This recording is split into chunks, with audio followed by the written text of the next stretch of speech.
The cold wind howled through the narrow streets of Red Rock, a small frontier town clinging to the edge of the wilderness. Lanterns flickered in the windows of weathered wooden buildings, casting long, dancing shadows that played with the restless storm clouds gathering overhead. The townsfolk had long since shuttered their doors against the night, but one figure moved steadily beneath the darkening sky. A man on horseback, silhouetted against the flickering lightning. His name was James Calloway, a cowboy known throughout the territory for his quiet strength and steady hands. Tonight, however, there was a weight to his gait, a heaviness that settled beneath his usual calm demeanor. He wasn't riding toward the warmth of the saloon or the comfort of the bunkhouse. Instead, his destination lay on the outskirts, where a lone cabin stood among the whispering pine trees, its windows dim and fragile against the fury of the storm. Inside that cabin, Mary Whitfield sat by the flickering candle light, cradling her young son close. She was a widow, a woman hardened by loss yet softened by a fierce, protective love. Her late husband, a good man, had been taken by a sudden fever months ago, leaving her to fend for herself and her boy in a town that whispered tales of strangers and danger. Mary's heart was closed, wrapped tightly against the loneliness that clung to her like the fine dust on the trail. The thunder rolled closer, a deep growl that seemed to shake the very foundations of her small home. As the sound echoed through the room, Mary's thoughts drifted to the promise she had made to herself, a vow whispered into the lonely darkness night after night. She would never open her heart to another man. She would never let a cowboy's easy smile fool her again. Her husband had been the one, the only one, and his memory was a fortress she would not abandon. But tonight, as the storm broke wild and the wind beat against the cabin walls like a desperate fist, she felt a strange stirring deep within her. It was a flicker of something she dared not name, a fragile hope that felt as treacherous as the storm itself. Then, a sudden, sharp pounding at the door startled her from her thoughts. Her heart leapt into her throat, racing with a primal fear. Who would be out in a storm like this? Robbers, drifters. With her son to protect, she hesitated, her hand trembling as she reached for the heavy iron latch. Taking a deep breath, she pulled the door open just a crack, peering into the swirling rain and darkness. There, standing on her doorstep, was James Calloway. Soaked to the bone, his hat dripping water onto the porch, he looked weary and utterly exhausted, but it was his eyes that held her. They were a mixture of apology and raw urgency. "Mary," he said softly, his voice barely carrying over the roar of the wind. "I'm sorry to bother you so late, but I had to find you." He paused, his gaze dropping to her son, who was now awake and watching him with wide, curious eyes. "The river's flooding fast. I came up from the South Fork. It's worse than anyone expected. Your boy. You both? You're in danger here." Without a word, she opened the door wider and ushered him inside. The small cabin, which had felt so empty moments before, suddenly felt smaller, warmer, filled with his presence. The scent of rain and wet leather mingled with the wood smoke from her hearth, but the storm outside was relentless, and the deep, guttural roar of the river was growing louder, closer. It was no longer a distant threat. It was a hungry beast clawing at their doorstep. James wasted no time. He moved to the window, peering out into the impenetrable blackness. "We need to move," he urged, turning back to face her, his eyes, clear and direct, locked on hers, carrying a silent plea that went beyond the immediate danger. To higher ground. Now, Mary's mind raced, a whirlwind of doubt and fear. Could she trust this man? This cowboy who had appeared at her door in the dead of night. She barely knew him, save for a few polite nods in town. He was a drifter, a man of the trail, just like all the others. She had sworn to keep men like him at a distance, to protect her heart and her son from the inevitable goodbye that always followed. Could she risk everything, her safety, her son's life, the fragile peace she had built on his word alone? A brilliant flash of lightning lit up the room, illuminating the determined set of James's jaw, the sincerity etched into his features. He waited, patient but firm, his gaze never leaving hers. He wasn't demanding, he was offering a lifeline. The boy stirred in Mary's arms, sensing the tension, the unspoken promise hanging thick in the air between the two adults. He looked from his mother's worried face to the stranger's steady one. In that moment, as the storm battered the land and the river threatened to claim everything in its path, Mary felt the walls around her heart begin to crumble. It wasn't just fear that broke them down, but something deeper, that fragile, dangerous hope, blossoming in the heart of the tempest. The hope that maybe, just maybe, she could learn to trust again. Outside, the wind held its mournful, lonely song. But inside the little cabin, a new story was beginning to take root, one of courage, sacrifice, and the slow, tender healing of a heart that had been closed for far too long. As the first cold fingers of floodwater lapped at the cabin's doorstep, seeping through the cracks in the floorboards, Mary made a choice. It was a choice that would change everything, setting them on a path far more dangerous than she could ever imagine. The rising river was only the beginning of their trials. The night was dark, the road ahead was uncertain, and the storm held more dangers than just the wind and the rain. And as she looked at James, she knew their journey was just beginning. The floodwaters surged with a relentless fury, swallowing the dry earth as the night deepened into a storm-racked darkness. Inside our small cabin, me and my son were in a frantic race against time. I hurriedly gathered what little we could salvage: a worn blanket, a few meager provisions, and most importantly, my boy, who clung to my side with wide, frightened eyes. The river's roar outside was no longer a distant rumble. It was a hungry beast, clawing at our door, a threat pressing closer, an unforgiving force that would spare nothing in its path. James, the cowboy who'd been helping on the ranch, tied my son gently onto his saddle. His rough, callous hands were surprisingly tender as he secured the boy. I tied our few belongings behind him. "We're riding for the high ground," James said, his voice a steady anchor in the chaos, though his eyes were sharp with concern. I nodded, swallowing the lump of fear in my throat. This man was no stranger to hardship. I knew that much. Tonight, his resolve would have to be our lifeline. The horse lunged forward, its powerful hooves thundering through the swollen mud, carrying us away from the cabin and the rising water that was already consuming it. Lightning tore across the sky, a brilliant, terrifying flash that illuminated our desperate faces. For just a moment, a mother and a cowboy, two souls thrown together by circumstance, bound now by a fragile thread of trust. As we rode, my mind raced with memories. I saw a happier time, when the ranch was alive with the sound of laughter, when my husband's voice filled the air like a steady drumbeat of hope. After he was gone, I had vowed never to feel that kind of vulnerability again, never to rely on anyone else. Yet here I was, leaning on a stranger, my life and my son's life in his hands, praying for salvation. James must have sensed my turmoil. He glanced sideways at me, his gaze noting the tension beneath my composed exterior. "You don't have to carry this alone," he said quietly, his voice like a warm ember against the cold, whipping wind. "I've lost my own share of folks.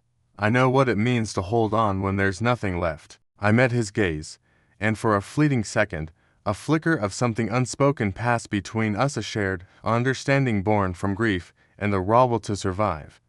But the storm wasn't our only enemy that night. Ahead, the path forked, a treacherous, slick mess of mud and debris.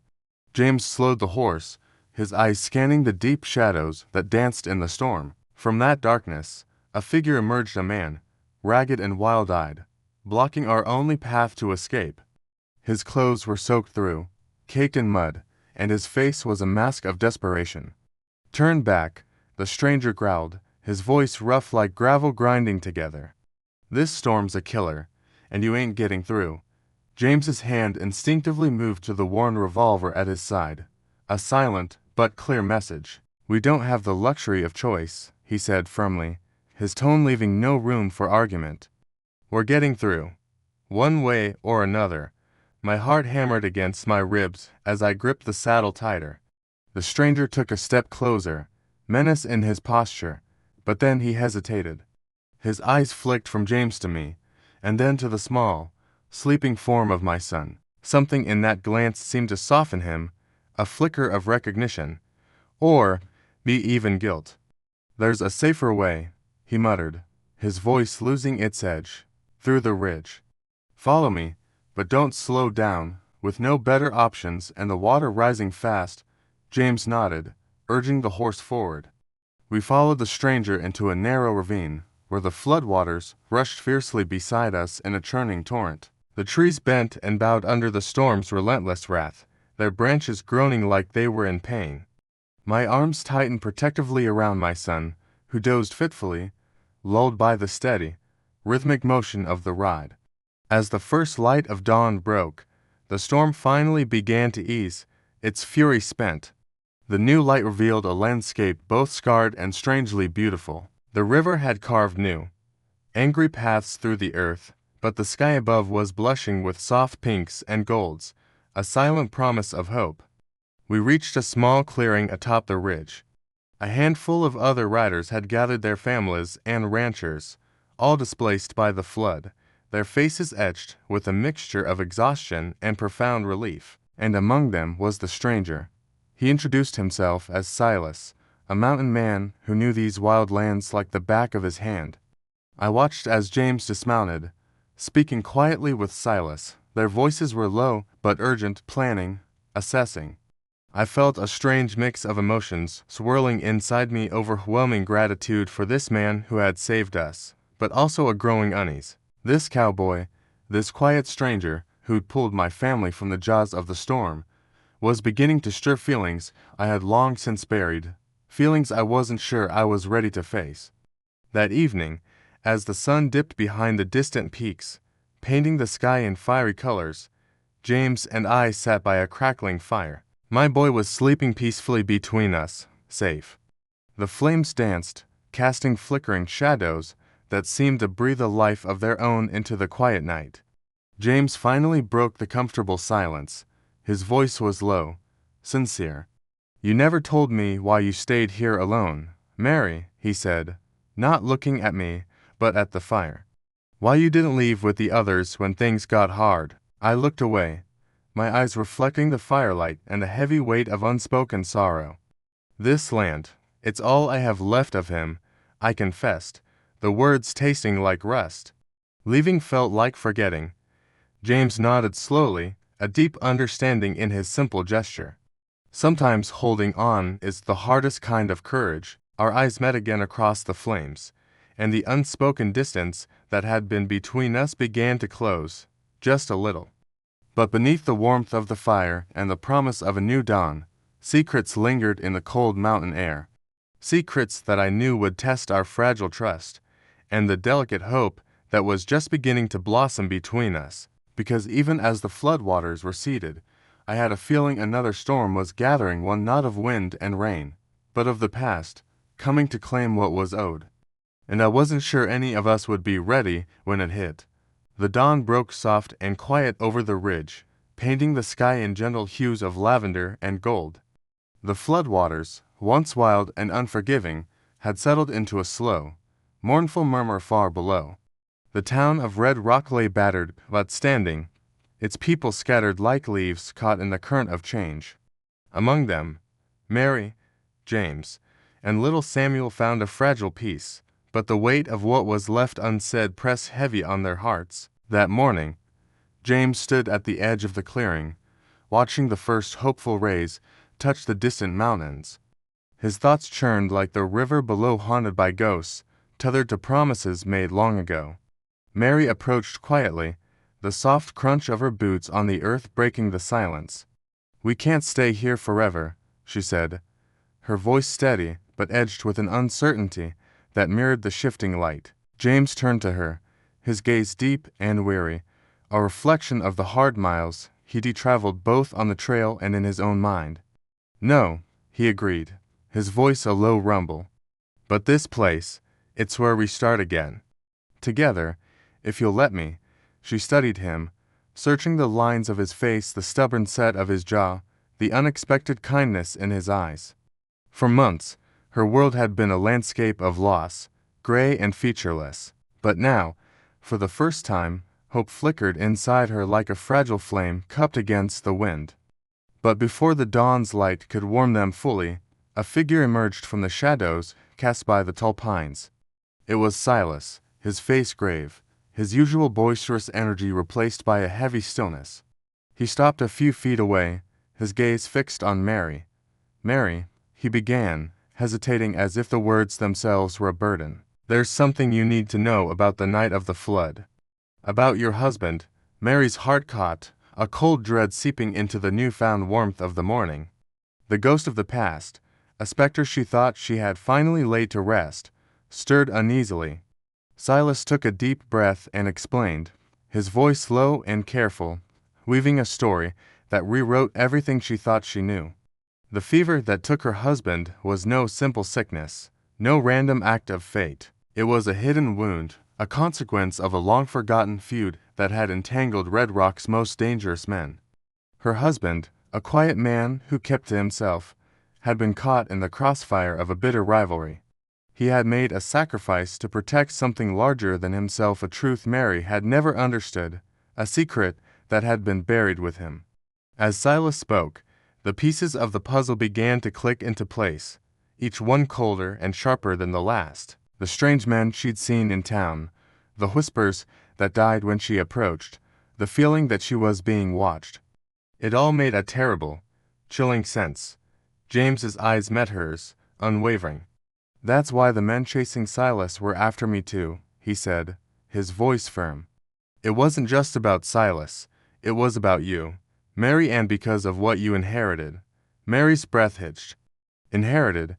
She had inherited nothing but a small plot of land and a mountain of grief. But Silas explained further. Her husband hadn't just been a victim, he had been a guardian. He held a deed, a claim to a piece of land that was the key to a water right, the only reliable water source in the entire region. With the flood altering the landscape, that claim was now more valuable than gold, and the men who had orchestrated his death were now coming to claim it. The truth was heavier than any flood, more ruthless than any storm. Her husband hadn't abandoned her to sickness. He had died protecting her future, their son's future. And now, that danger had found her again. Yet, in that moment of crushing revelation, something shifted within her. She saw beyond the pain, beyond the betrayal, to the core of unyielding strength that had carried her through the darkness. She had survived the flood, survived the grief, survived the loneliness. She would survive this too. "I'm not running anymore," she said quietly, the words not a declaration of defiance, but a simple statement of fact, a promise to herself and to the memory of the man she had loved.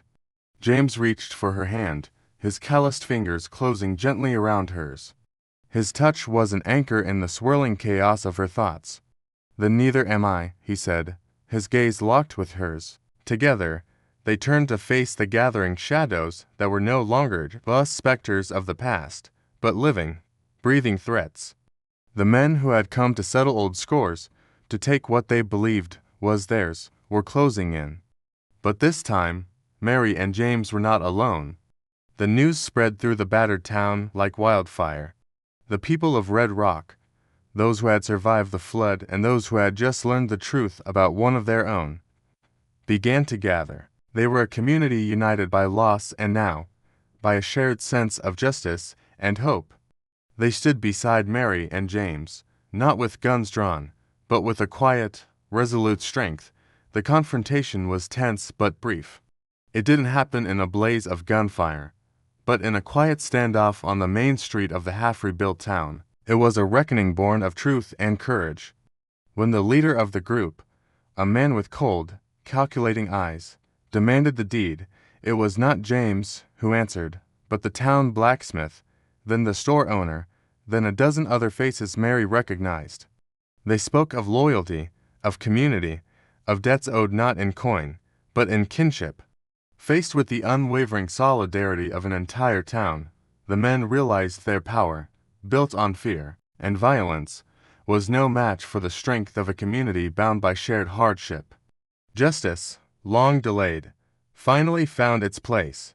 The sheriff, emboldened by his people, made the arrests, and the shadow that had hung over Red Rock for so long finally began to lift. Days later, as a vibrant sunset painted the sky in fiery colors, Mary stood on the porch of the cabin. She held little Samuel in her arms, his soft breathing a gentle rhythm against her chest. James stood by her side, leaning against the porch rail, the tension gone from his shoulders.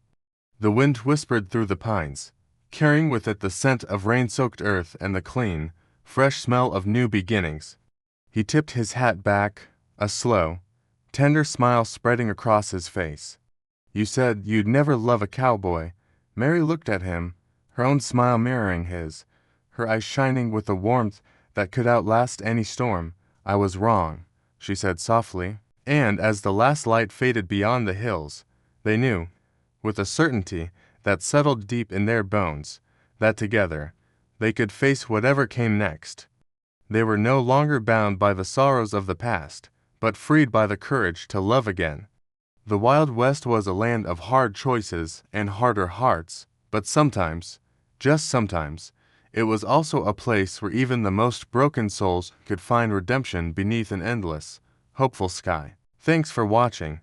If you enjoyed this story, don't forget to like, subscribe, and hit the notification bell for more tales from the heart of the West.